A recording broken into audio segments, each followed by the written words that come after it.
Welcome back to AI Takeover, where we try to unpack the amazing and sometimes, wild world of AI. It's a world full of surprises, that's for sure. Today, we're diving deep, really deep, into a couple of articles we found over at criticallycurious.com. Ah, Critically Curious. I love that site. Me too. The articles that caught our eye are AI, brilliant or bumbling, and the illusion of AI thinking, pattern recognition versus cognition. Both by, let me see, Sven and PixelPia, right? Yep. And they really got us thinking, like, how does AI think? If we can even call it that. Right. Compared to us humans and what happens when that thing, well, goes hilariously wrong. I mean, one thing that really stood out to me in those articles is the way they highlight this difference between, AI being able to process all this information, tons of it, and actually, truly understanding it. Yeah, it's like AI can beat, a chess grandmaster, but can it actually explain why it made a certain move? Exactly. And that's where all these AI blunders come in. Oh, yeah. Sven and PixelPia have some seriously funny examples in there. Like, remember that chatbot? The one that claimed it had visited Mars? And hung out with Shakespeare? I mean, come on. It's these moments where AI's limitations, they become glaringly obvious, Yeah, it's like watching someone try to fake their way through a conversation, in a language they don't actually speak. They might get the words right, the grammar and all that. But the meaning, the true meaning, is totally lost. Exactly. And that's what PixelPia really digs into in her article, The Illusion of AI Thinking. Yeah, she's basically saying we need to be careful about saying that AI is thinking like a human. Especially when it comes to, stuff like understanding, consciousness, all that. Big concepts. She uses this term, stochastic parrot, which I love that term. What does that even mean? It means that AI basically is like a parrot. Okay. That can, mimic human language, can sound really good, But it doesn't get the meaning. Exactly. It doesn't actually understand what the words mean, not in the way we do. So it's all about pattern recognition, not like true comprehension. Right. AI is amazing at picking up patterns, making predictions. But it doesn't really get what those patterns actually mean, not in the way humans understand meaning. And this is where, the fun starts. You mean like the funny blunders? Yeah. Sven, in his article, he talks about how AI just struggles with, basic common sense stuff, in the real world. Like that self-driving car that totally freaked out because of a tumbleweed. Oh, man, that was classic. What was it thinking? Well, that's the thing, right? It wasn't really thinking at all. It's like experiencing an existential crisis or something when it hits the randomness of the real world. But the thing is, AI can't actually have an existential crisis, can it? Well, I mean, it can kind of mimic one, right? Like that chatbot that started questioning its own reality. Okay, yeah, point taken. But again, it all comes back to pattern recognition. So it's not really having these deep thoughts. Nope, it's just reacting based on, mountains of data it was trained on. So it's not actually having philosophical insights or whatever. Right, exactly. And this is where I think it gets a little, tricky. How so?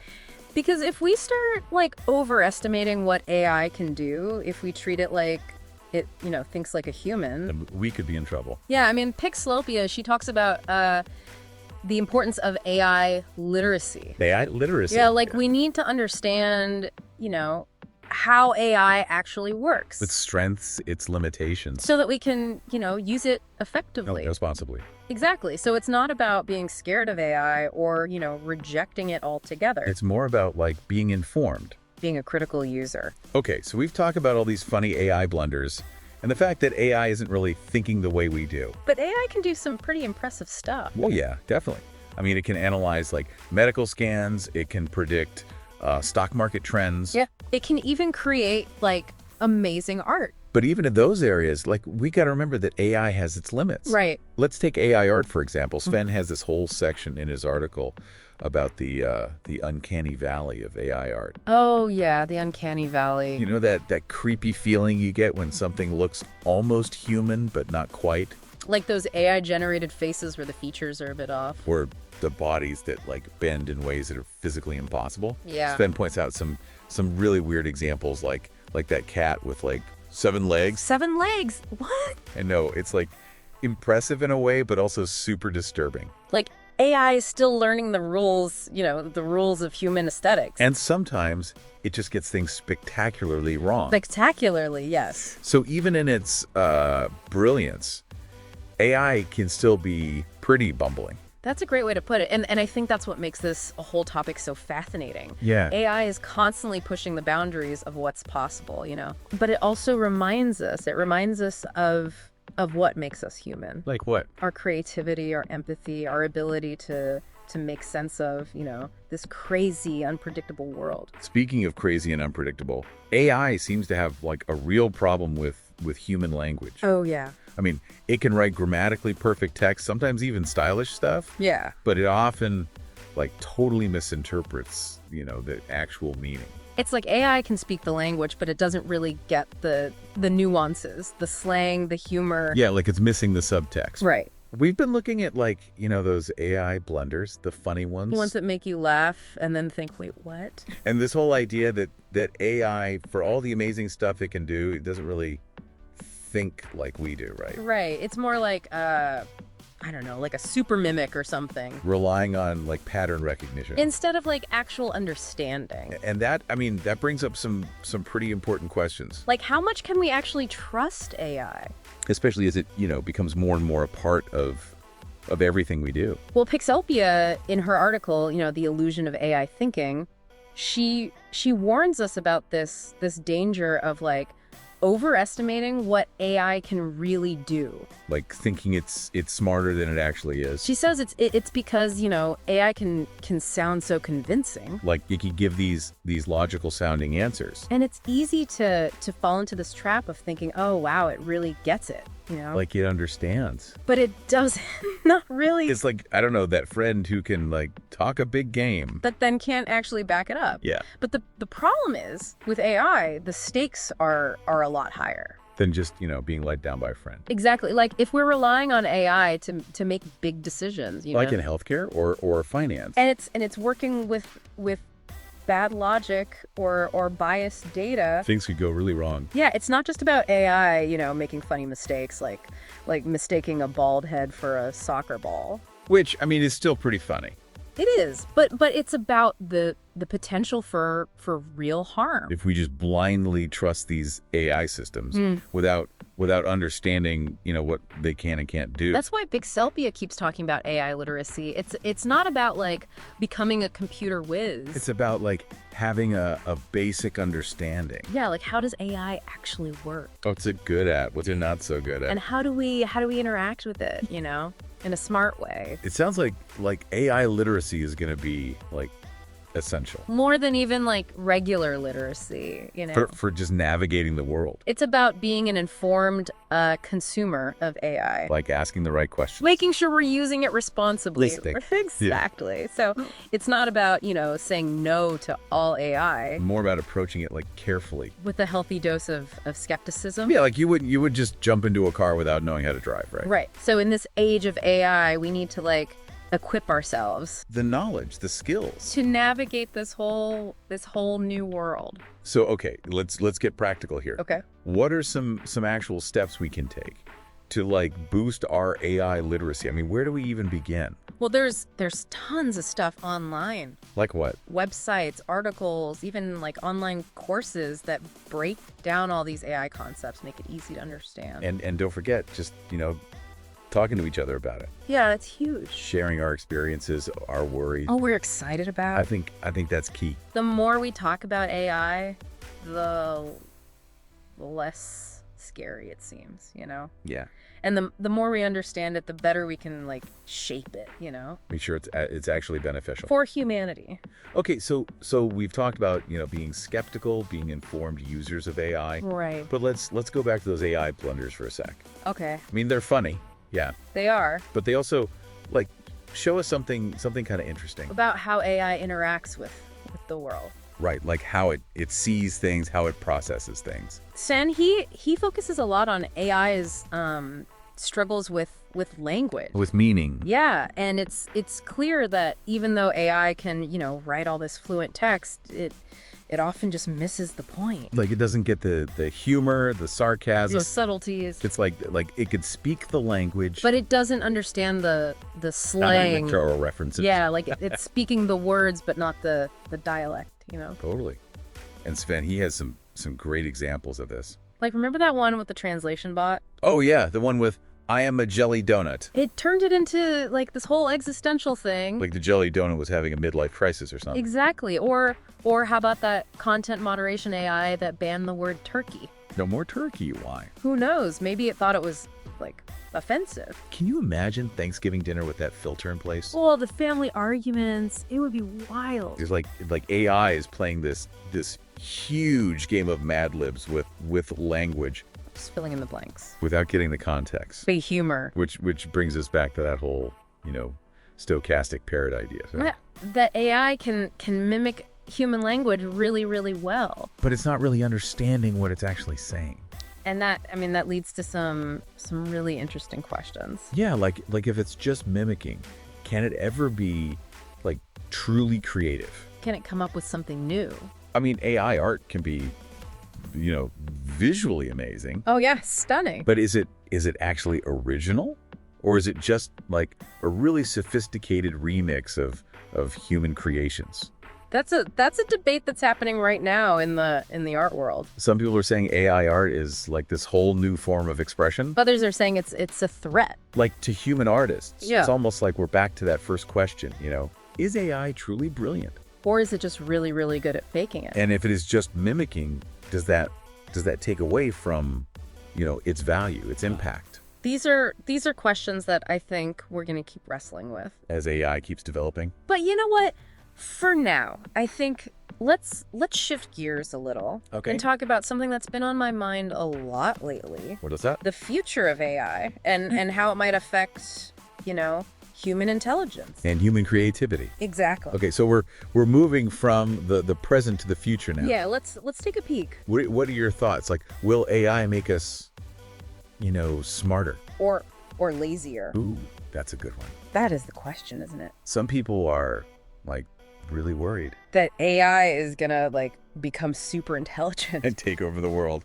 Classic sci-fi nightmare, right? Totally. But other people, they think AI could actually boost our intelligence, Help us solve really complex problems. make better decisions. So AI is a partner. Instead of a competitor, Yeah. it's like having this super powered research assistant Who can just crunch all this data. find patterns that we might miss. I mean, imagine the breakthroughs In science and medicine. in tech. Yeah.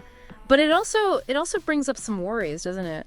Like if we become too reliant on AI, will we lose our own ability to think for ourselves? to solve problems. Right, if you always use a GPS, you might forget how to read a map. Yeah, you might get lost without it. So it's not just about the tech itself. It's about how we choose to use it. Exactly. We have to be aware of the potential downsides of AI, and make sure we're using it in a way that actually makes our lives better. Without, making us dumber. Right. And what about I creativity? mean, that's a big one. Will AI crush human creativity? Or will it inspire us to be even more imaginative? I think it could go either way, honestly. If all we do is just, consume AI generated stuff, Music, art, whatever. then yeah, it might make us less creative.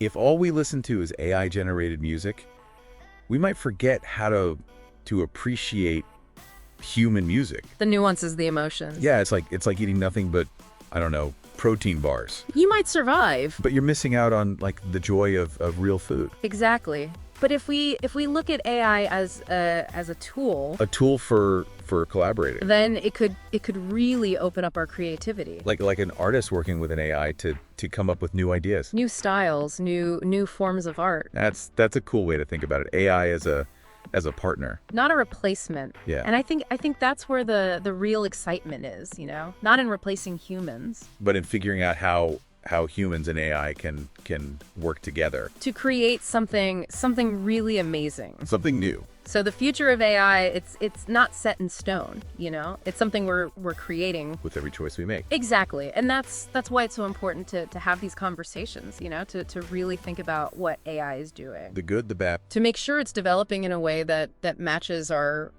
values. Our vision for the future. Yeah, it's a big responsibility. But it's also kind of exciting, right? No, right. We're shaping the future of intelligence, Both artificial and human. and who knows what we'll come up Well, with. I'm cautiously optimistic. Me too.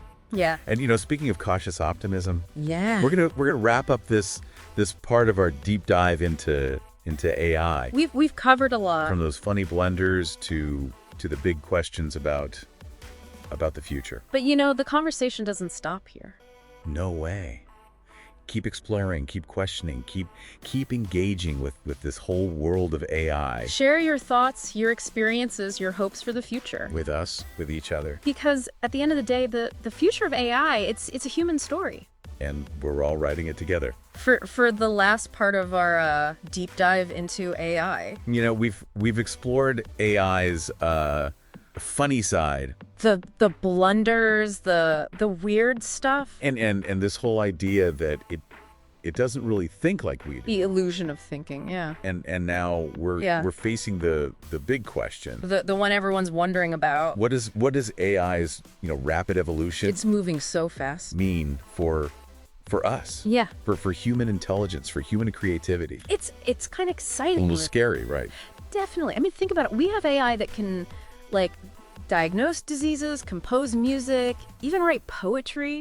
It's amazing. Mind-blowing. Yeah. But then there's that thought in the back of your head. Like if machines can do all that, what does that mean for us? Right, for humans. PixelPia, in her article, she reminds us that even though AI is powerful, Super powerful. it works in a totally different way than our brains do. It's not the It same. can recognize patterns, it can crunch all this data, Like nobody's business. but it doesn't have, consciousness. Like we do. It doesn't have emotions, feelings. Right. So all those, sci-fi movies Where AI becomes self-aware. takes over the world. That's probably not going to happen anytime soon. At least hopefully not. But even if AI never becomes like us, Become sentient. Yeah. we still have to figure out what it means for our own abilities. Will we become so reliant on AI?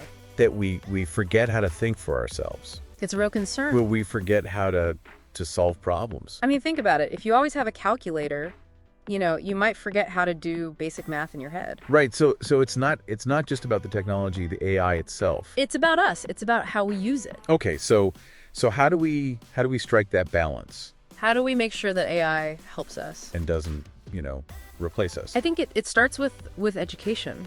Like teaching people about AI. Yeah, making AI literacy a priority. So everyone understands how it works, what it can and can't do. And how to use it responsibly.